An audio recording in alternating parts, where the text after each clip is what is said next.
दुर्गापुर के एक युवक की उत्तराखंड के बद्रीनाथ में हुई रहस्यमय मौत। दरअसल दुर्गापुर के 27 वर्षीय युवक प्रीतम मजूमदार का शव उत्तराखंड के बद्रीनाथ के एक इलाके में पेड़ से लटका हुआ पाया गया। वहां से कुछ कागजात भी बरामद किए गए, जिसके बाद वहां के प्रशासन ने उनके परिवार वालों से संपर्क कर उन्हें इस बात की जानकारी दी। बताया जा रहा है कि प्रीतम मजूमदार बीजुन के एडिसन में अपने मामा के घर में रहते थे।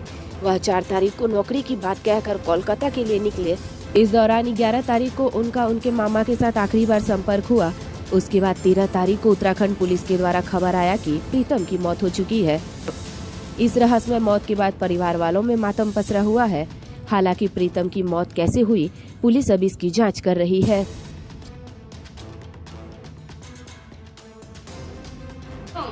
আমরা কতক্ষণ রাখবো এবারে ওরা বলে এখান থেকে সব পুলিশ অফিসাররা সব ফোন করেছিল, এই চন্দ্রা চাকরি করে ওখানে চন্দ্রা ফোন করেছিল, বলে ঠিক আছে কাল অবধি আমরা দেবো, বুঝলেন, কাল অবধি আমরা রাখছি, আপনারা কখন আসবেন, বলে কাল আমি পৌঁছে দেবো। আজকে 4টে ফ্লাইটে গেলে নাকি রাত্রিবেলা পৌঁছাবে, তারপর ওখান থেকে যাবে কি যেন ওই জায়গাটার নাম ভুলে যাচ্ছে সব।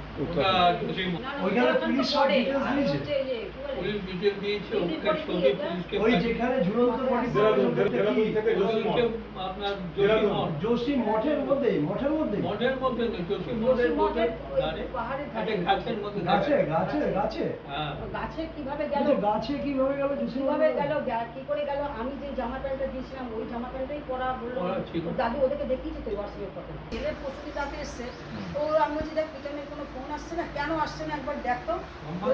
বলছে মা আমি যদি কলকাতায় থাকতাম এখন তখন আমি সব যেখানে থাকে না আমি সব ডিটেলস পেয়ে যেতাম। এর মধ্যেই ও আবার কি বলে মোবাইল দেখছে, দেখতে দেখতে একটা ফোন এলো, আমার মোবাইলটা ফোন বারবার আসছে। বলছে মা এই ফোন হাত দিও না তুমি, এই ফোনে এখন খুব নাম্বার আসছে, একদম প্রতারণার ইয়েতে পড়ে যাবে। আর তারপরে আবার যখন ই করছি তখন একটা নন্দনী লোক কথা বলছে, তখন বাবু বললো যে মা ওরা উত্তরাখণ্ড থেকে বলছে ফোন করছে, দেখো এইভাবে র্যাঙ্ক করছে, তুমি কিন্তু কোনো কথা বলবে না এদের সাথে, আমি যা দেখার দেখে ছেলে চলে যাওয়ার কথা 4টের সময়। তারপর এবার আমার ছেলে ই করছে কি বলে ফোনটা ধরেছে, বলছে আমরা উত্তরাখণ্ড থেকে বলছি এরকম প্রীতম মজুমদার একটা ছবি পাঠাচ্ছি। ওর কাছে আই কার্ড ছিল, সব ছিল, সব নিয়ে গেছে, ও তো চাকরির জন্যই গেছে।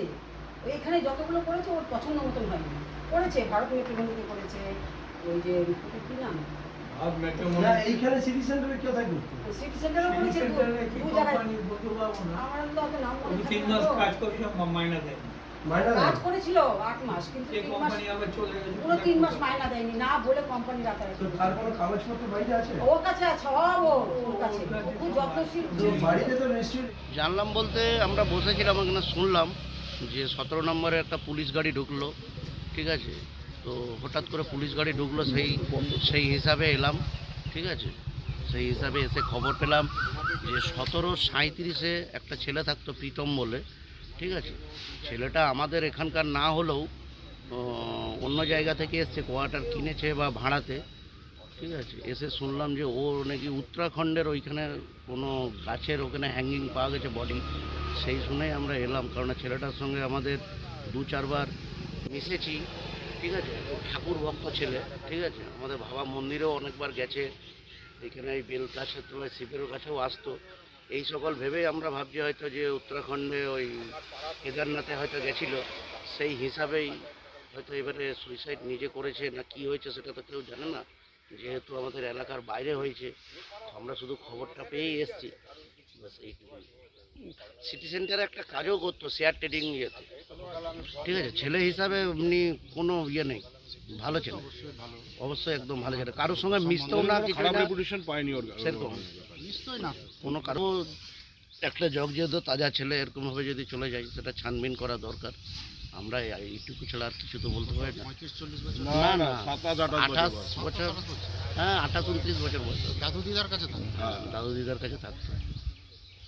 আপনারা পার্থ মুখার্জি,